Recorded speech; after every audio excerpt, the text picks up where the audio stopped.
자, 162번째 이야기입니다. 이번 이야기는 이제 제가 저번에 벨리니의 청교도를 얼마 전에 소개를 시켜드렸죠. 벨칸토 작품 중에서.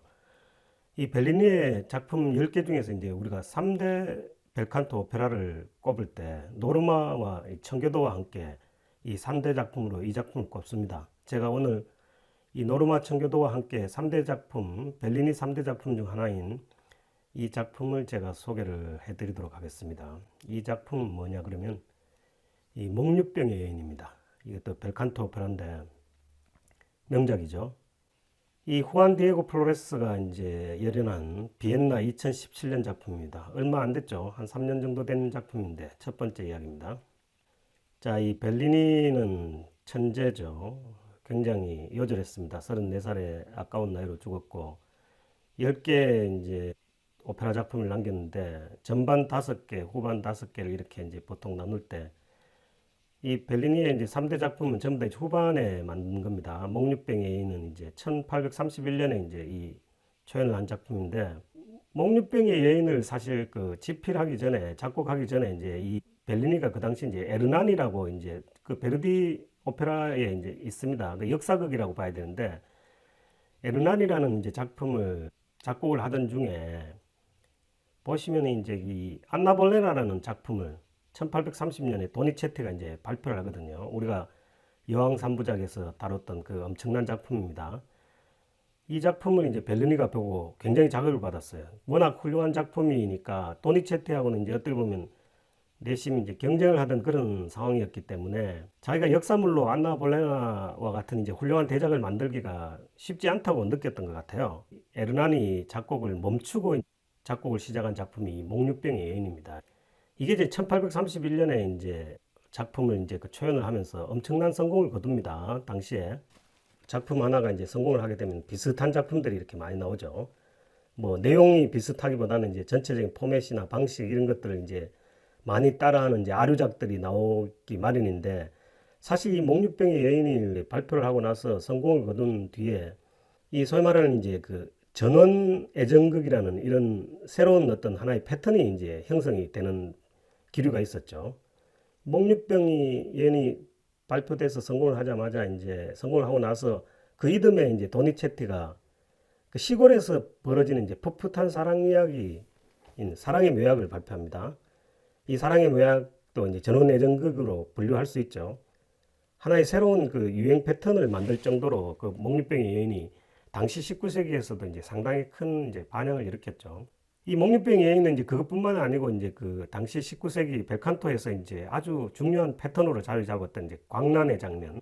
이 통상적으로 이제 광란의 장면은 이제 이 정신병, 정신착란이나 이런 걸로 인해서 이제 벌어지는 일인데 목류병이 뭐 이렇게 정신병은 아니지만 이것도 이제 일종의 질환인데다가 어쨌든 본인이 의식하지 않는 비의식 상태에서 일어나는 일들이기 때문에 이 목류병의 여인에서도 흔히 얘기하는 이제 목류병의 씬, 매드씬이 이렇게 등장을 하게 되죠. 이런 주요 이제 패턴들이 이제 사실은 형성이 되는 겁니다. 이 오페라 목류병의 여인은 이제 벨칸토 세리아입니다. 이게 이제 약간 해피엔딩으로 끝나서 이제 부파로 오해하시는 분도 계신 명실상부한 오페라 세리아입니다. 굳이 이제 분류를 한다면 이제 세미 세리아라고 또 이렇게 분류를 하죠. 2막 4장의 전원의 정극 아까 말씀드렸다는 식으로 이 벨리니가 이제 다른 오페라 세리아하고는 달리 이제 해피엔딩으로 끝내기를 좋아해요. 청교도도 사실 의외의 결말로 해피엔딩으로 끝나죠. 사랑이 이루어지는. 물론 이 작품도 이제 사랑이 이루어지는 해피엔딩으로 끝납니다. 그렇지만 이 목류병의 여인은 흔히 이제 오페라의 소재, 제가 이제 막장이라고 표현하는 게 오페라를 이제 비하하는 그런 말은 아니고요.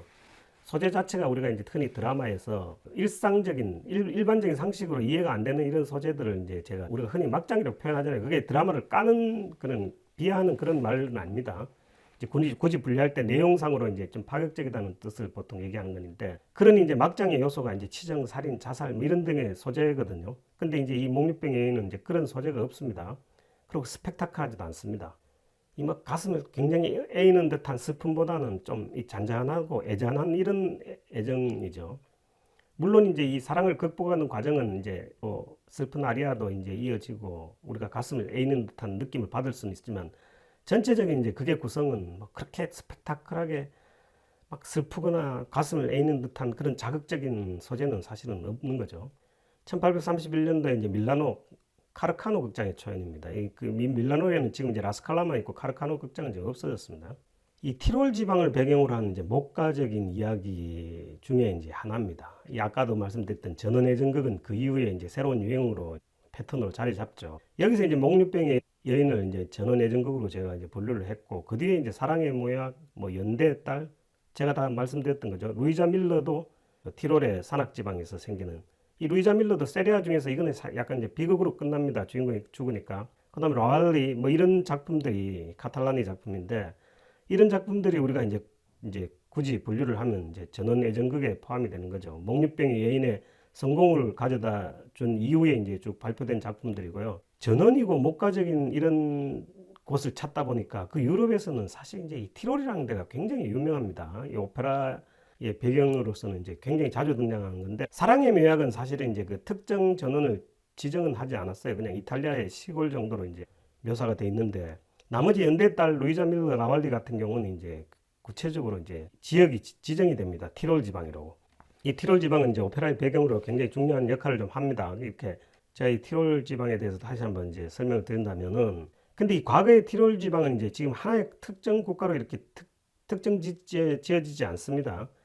이게 이제 스위스의 일부, 동부, 스위스의 동부 쪽, 그다음에 이탈리아의 이제 북부 쪽, 오스트리아는 이제 실제로 티롤주라고 있습니다. 그 인스부르크를 이제 주도로 하는 티롤주가 있는데, 이 티롤주가 보면 오른쪽 왼쪽 이렇게 나눠져 있어요. 서티롤하고 동티롤이 나눠져 있는 이유가, 이게 사실 이탈리아 북부가 이탈리아에 이제 넘어감으로 해갖고 이게 이제 이렇게 잘리게 된 거거든요. 전체 티롤 지방은 실제 스위스 동쪽, 이탈리아 북쪽, 오스트리아의 지금 인스부르크를 중심으로 한 티롤주들이 과거의 티롤 지방으로 우리가 얘기를 한 겁니다.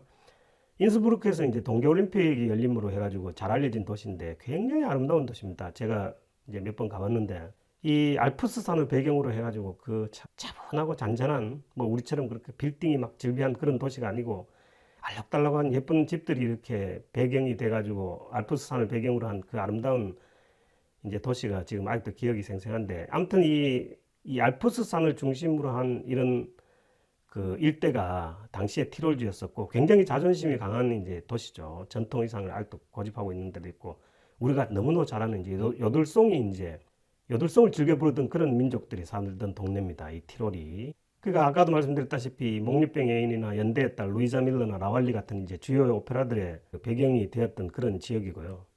여기 보면 남자하고 이제 여자들의 이제 티롤 민속 의상입니다. 이게 많이 봤죠. 실제 그 이 목류병의 여인 같은 경우도 이제 정통극으로 이제 연출이 될 때 이제 실제 과거 의상들을 이제 복원을 할 때는 실제 이런 티롤 의상들이 동원이 되기도 해요. 서곡 같은 경우도 이제 티롤풍의 지금 음악이 되기 때문에 사실 오페라의 어디를 봐도 이게 티롤이라고는 말은 없습니다. 그 스위스의 어떤 시골이라고 표현이 되어 있는데, 뭐 전체적인 분위기가 이제 과거 티롤 지방이 지금 현재 스위스의 어느 시골 정도로 이렇게 보시면 될 거예요. 뭐 이건 아닐 수도 있습니다만. 자, 이 캐스팅을 보면은 이제 이 프리마돈나 이 타이틀로를 맡은 사람은 이제 신인입니다. 이 오스트리아의 1980년생이니까 뭐 나이가 지금 아직 30대죠. 그러니까 이 아미나 역을 맡은 이제 다니엘라 팔리는 이제 오스트리아 여성인데, 뭐 아주 개성도 강하고 지금 벨칸토 음악을 아주 훌륭히 소화를 하는 것 같아요. 제가 뭐 비전문가지만 지금 이 오페라 해설을 지금 진행하면서 제 하나의 스스로 만든 금기 중 하나가 성악가의 실력을 제가 판단하지 말자 이거거든요. 제가 뭐 판단할 능력도 안 되고, 이 성악가의 또 어떤 거는 사실 개인적인 취향일 수도 있거든요. 물론 뭐 아주 얼토당토하게 실력이 모자라서 이제 무대에 서지 않아야 될 사람이 서는 그런 경우야 있겠습니까? 이 유럽 오페라 메이저 무대에 서는 성악가가 그 벨칸토의 그 어려운 창법들을 거의 무리 없이 지금 잘 소화한 그런 것 같아요. 뭐 그렇으니까 뭐 이렇게 저 HD 영상으로 남겼겠죠. 그 중간에 문제가 있었으면 그 HD 영상을 만들었겠습니까? 그건 어쨌든 녹화인데. 그리고 우리가 너무도 잘 알고 좋아하는 이제 후안 디에고 플로레스가 이제 같이 남자 엘비로 역으로 나옵니다. 그리고 이제 우리가 또 봤던 분이죠. 루카 피사로니가 이제 이 로돌프 백장 역으로 나오고, 그 다니엘라 그 아미나의 이제 의붓 어머니죠.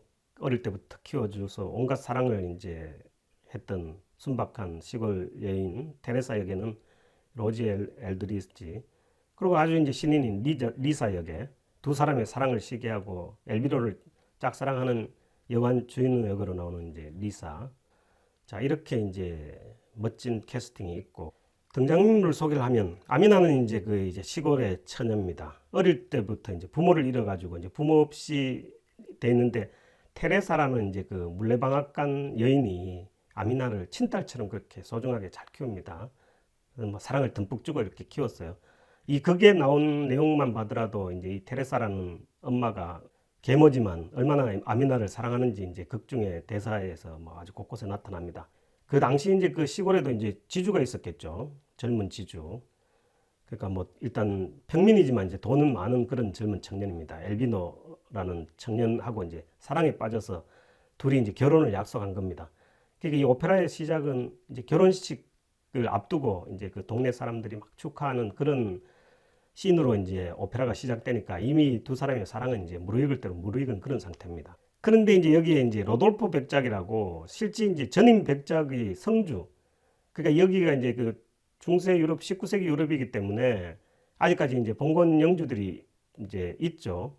자기가 관할하는 영지 내에 이제 영주가 이제 로돌포 백작인데 아버지 로돌포 백작은 이제 테레사의 대사에 의하면 이제 4년 전에 돌아가셨고 그 아들이 큰아들이 하나 있었는데 그 큰아들은 4년 전에 사라집니다.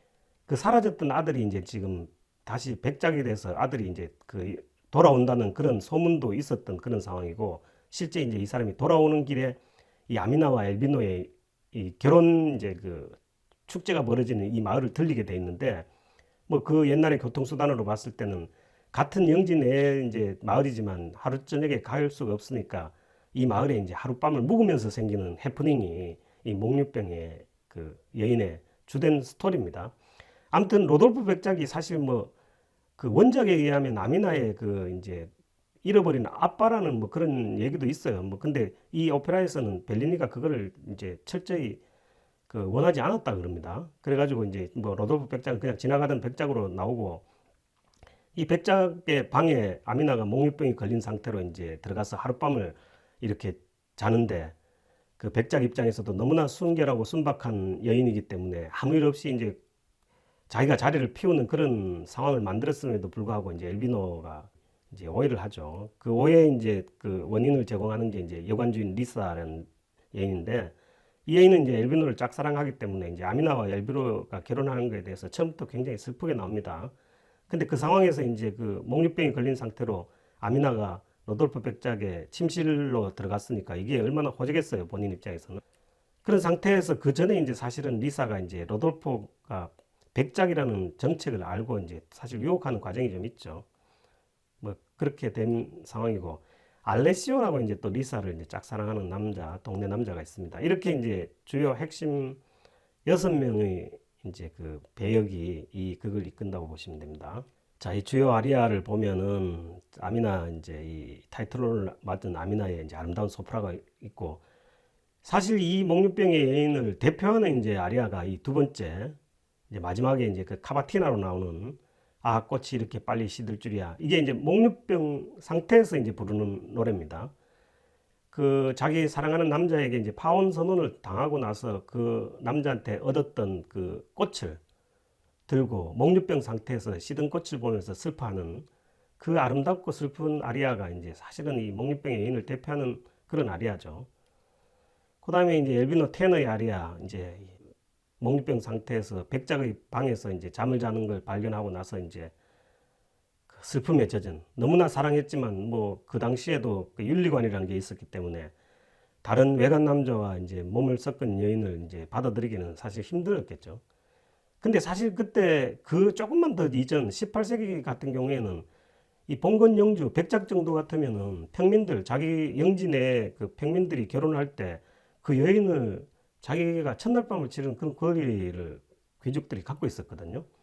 그렇지만 그게 그 당시에 그게 그런 권리가 귀족에 있어서 있었다 그러지만 그 남자 입장에서 그 신랑 입장에서는 그 참 엄청나게 그 슬픈 얘기잖아요. 그죠? 그런 영화가 있었죠. 브레이브 하트인가? 그런 영화도 있습니다. 실제 그 봉건 영주가 첫날 밤을 원하는 뭐 심지어 우리가 저번에 봤던 이제 그 피가로의 결혼도 결국 알마메가 백작이 그 원하는 게 수잔나와의 첫날 밤입니다. 자기 스스로 초야권을 이제 스스로 포기했다고 말했지만 이 수잔나를 포기하지 않는 그런 알마미마의 이제 꿍심이 드러나는 그런 오페라들이죠. 여하튼 뭐 그런 자 복잡하고 이제 좀 미묘한 그런 것들이 이렇게 교차됩니다. 그러니까 엘비노 입장에서는 굉장히 처음부터 이제 로돌포를 굉장히 경계하죠. 막 자기 신부의 아름다움을 칭송하는 것조차도 지금 이제 못마땅해 합니다. 그러면서 부르는 아리아죠. 그 다음에 로돌포의 그 베이스 아리아. 이 아리아를 들으면 이제 그 라트라비아타의 그 조르조 제르몽이 부르는 이제 그 자기의 고향을 생각하면서 부르는 그 프로방스 지역의 아름다운 고향, 그거하고 굉장히 유사한 그런 아리아입니다. 굉장히 아름다운 베이스 아리아입니다. 그 다음에 이제 이중창으로 받는 이제 아미나와 엘비노의 이중창이 이제 아주 아름다운 것들이 많거든요. 뭐 이런 세 가지가 있습니다. 이 중에서 이제 제가 이제 이 네 가지를 이제 탑픽으로 이렇게 찍었습니다. 자, 여기서 이제 제가 오페라의 광란의 장면을 한번 이제 거론을 하고 지나가야 되는데, 이 특히 벨칸토 오페라, 뭐 물론 벨칸토 오페라 말고도 이제 광란의 장면은 자주 등장합니다, 오페라에. 근데 벨칸토 오페라에서 이 광란의 장면이 굉장히 부각이 되죠. 그거는 그 당시 시대상이 이 많은 청중들이 광란의 장면을 굉장히 흥미로워했다는 거죠. 심지어는 뭐 오페라를 보러 가는 게 아니고 매드신을 보러 간다고 그렇게 얘기하는 사람도 있었다니까. 당시 벨칸토 시대 그 19세기 초반부터 이제 불어닥친 어떤 그 오페라의 패턴이기 때문에 사실 벨칸토 오페라에서 이 광란의 장면이 굉장히 자주 삽입됩니다. 이 목류병에 의해서는 이제 목류의 상태죠. 뭐 정확하게 이야기하면 매다한 상태는 아니지만 같은 분류로 이렇게 넣습니다. 그 비의식 상태에서 본인이 의식하지 않은 상태에서 벌어지는 거기 때문에 얼마나 그 이제 성악가의 그 연기 능력과 성악 능력이 같이 요구되는 막 그 연기자로 봤을 때는 굉장히 어렵지만은 또 굉장히 눈에 띄게 이제 그 많은 사람들한테 그 평가를 받고 이제 할 수 있는 굉장히 좋은 기회기도 한 그런 상태입니다. 이 광란의 장면이라는 게. 이게 이제 그 19세기, 그러니까 아까 말씀드린 19세기 전반기에 이 광기라는 거에 둘러싼 문화 현상이 좀 있었답니다. 낭만주의, 특히 이제 이 낭만주의 문학에서는 이 청중들이 이런 취향을 좋아했고요. 왜 그러냐면 그게 우리가 막말로 이렇게 미친 척 한번 해봐? 뭐 이런 말이 있잖아요. 그게 무슨 말이냐면 내가 이성적으로는 도저히 할 수 없는 행동이나 말들을 정말 하고 싶어요. 하고 싶지만 이성이 그걸 억누르고 있죠. 왜 그러냐면 그거는 이제 자기가 그런 행동이나 말을 했을 때 그 이후에 이제 불어닥칠 많은 이제 그 부작용들을 우리가 이성이라는 것들로 억누르고 있잖아요. 근데 미친 척 해봐 하는 말들은 그럼에도 불구하고 그런 이성적인 판단이 이제 사라지면서 자기가 하고 싶은 모든 행동이나 말들을 해버리는 그런 상태를 우리가 이제 광기 상태라 그러는데, 이 당시 이제 그 19세기의 전반적인 유럽의 사조들이 뭐 하고 싶은 얘기들이 많았던 것 같아요. 하고 싶은 얘기도 많고 하고 싶은 행동들도 많지만 여러 가지 도덕적인 뭐 잣대 아니면 법의 테두리 혹은 이제 뭐 세간의 이목 이런 것들을 때문에 이제 하지 못한 일들을 이제 이 대리만족을 하는 그런 문화가 있었다고 봐야 되는 거죠. 이 당시에.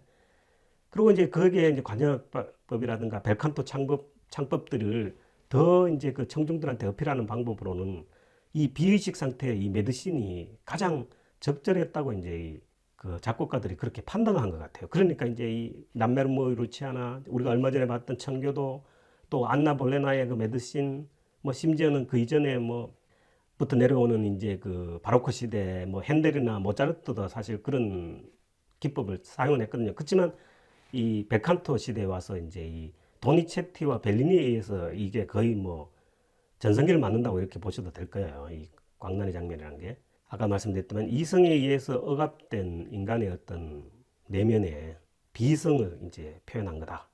아주 뭐 이 문구는 사실 제가 만든 문구는 아니고 그 이화여대 어떤 분이 이제 이 지금 광란의 장면, 오페라의 광란의 장면에 대해 갖고 이제 뭐 논문을 쓴 게 이렇게 인터넷에 있더라고요. 그 제가 발췌를 했는데 뭐 이름은 없어갖고 제가 밝히지는 못합니다. 그러니까 이 바로크 시대부터 이렇게 이어져 왔지만 이제 벨칸토, 도니체티나 벨리니에 의해서 뭐 엄청난 대작들이 나오죠. 람베르모의 루치아, 청교도, 목류병의 여인, 안나 볼레나까지 이어지는 이외에도 작품들이 많습니다만 이제 그렇게 널리 알려진 작품이 아니라고 제가 빼버렸습니다. 심지어는 이제 그 위에 이제 베르디의 맥베스 같은 경우에서도 이제 이 맥베스 부인에 의해서 이 광란의 장면이 나오죠. 죽이고 나서. 물론 뭐 원작은 이제 셰익스피어지만 하여튼 이런 광란의 장면을 우리가 한 번은 이제 짚고 넘어가야 될 것 같아서 설명을 드립니다. 주로 이제 벨칸토 오페라에서 많이 했다. 뭐 이 정도 아시면 될 것 같고. 자, 오페라에서 이제 광란의 장면인 이제 벨칸토 작품에 집중적으로 있고 뭐 심지어 그 람베르모의 루치아의 광란의 장면은 거의 한 14분간 계속됩니다. 그러니까 주인공이 얼마나 연기력도 뛰어나야 되겠고 보셨죠 그때 그 올가 페티아트코가 한 거하고 뭐 안나 볼레나가 청교도에서 하는 그런 그 연기력 그 엄청나지 않습니까? 물론 뭐 굉장한 수련이 필요했겠지만 올가나 그 안나 네트레코가 제가 이전에 이제 영상 한번 보세요. 내가 이번에도 이제 다시 한번 보여드리긴 할 거지만 청교도 거는 이제 그 불과 얼마 전일 거니까 한번 보십시오. 그 안나 네트레코의 그 매드신 같은 거를 보면은 눈빛이라든가 그 연기력, 가창력 심지어는 14분 동안 계속 그렇게 노래를 하려면 엄청난 체력도 필요하거든요. 그런데다가 이제 연출가가 더 극적으로 표현하기 위해서 계속 또 새로운 어떤 기법이나 이런 걸 넣습니다. 뭐 새롭게. 제가 조금 이따가 소개시켜드릴 영상에 보면 디아나 담나우가 현대적으로 각색된 그 람메르무의 루치아에서는 권총을 들고 나옵니다. 뭐 아주 특이한 그런 것도 있어요. 그리고 뭐 실제 또 아주 또 그 파격적인 그런 연출에서는 뭐 이 광란의 장면이 보다 더 파격적인 것들도 많습니다. 그거는 제가 앞으로 이제 그 영상이 수집되는 대로 한번 보여드릴게요. 그리고 이 프리마돈나가 이런 어려운 역을 소화를 함으로 해갖고 이제 일약 스타덤에 오르죠.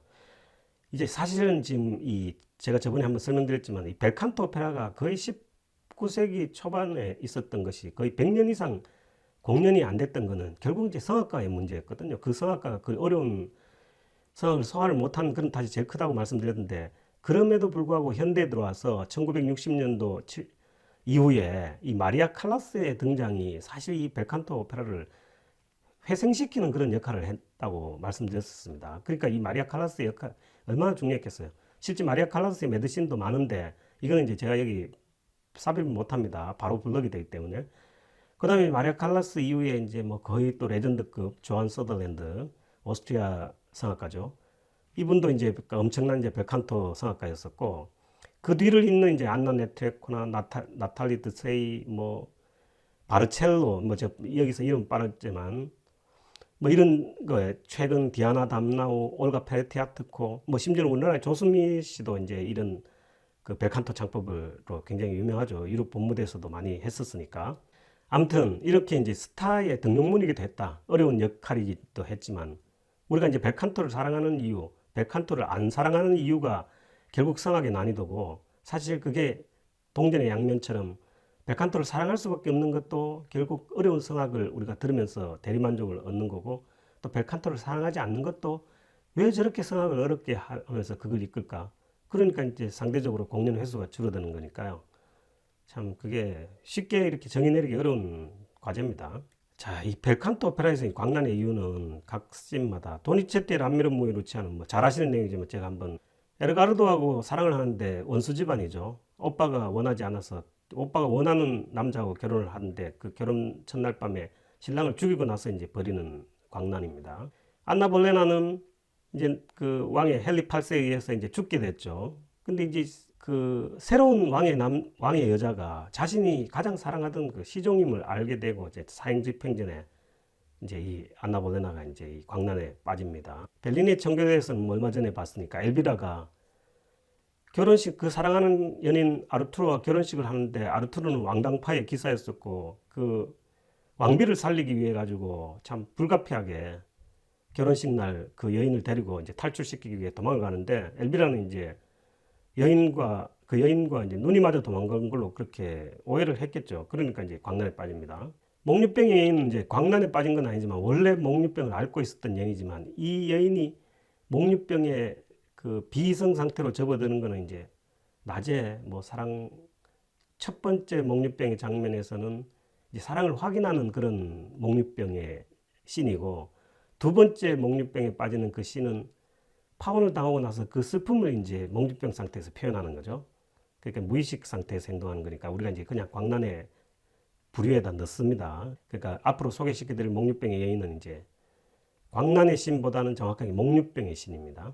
자, 이 루치아의 광란의 장면을 이제 연출가나 이제 뭐 오페라에 따라 갖고 어떤 식으로 이제 변화가 되는지 또 최근에 활동하는 이 벨칸토 소프라노들의 이제를 잠시 한번 비교해 보라고 길게는 못 합니다. 이게 14분씩 다 넣으면 이게 1시간으로 부족하니까 한 2, 3분 정도로 대충 제가 끊어서 5개를 연속으로 그 람메르무 루치아 광란의 장면을 이렇게 짧게 보여드릴 테니까 각 소프라노를 이제 그 비교 한번 해보시고요. 여기 이제 디아나 담나오는 이제 현대적으로 매우 각색된 루치아입니다. 권총을 들고 나오는 거, 뭐 주의 깊게 한번 보세요. 한번 보십시오.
자, 이 지휘는 이제 길레르모 가르시아 칼보라고 이제 스페인 분입니다. 비교적 젊으셨죠. 1978년이니까 40대 초반의 지휘자입니다.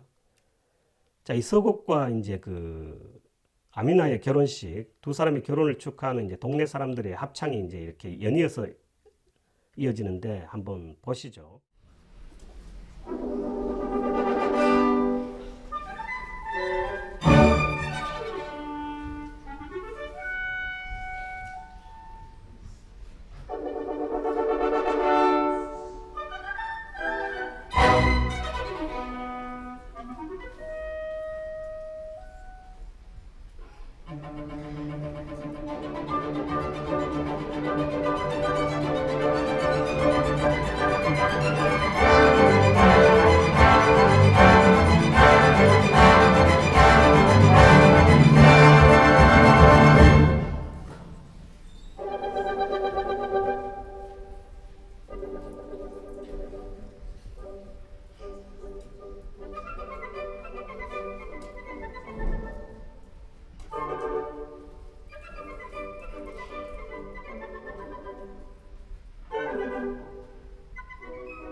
자, 이렇게 이제 이 첫 번째 이야기는 마치고 다음은 이제 1막 1장 얘기를 넘어가겠습니다. 감사합니다.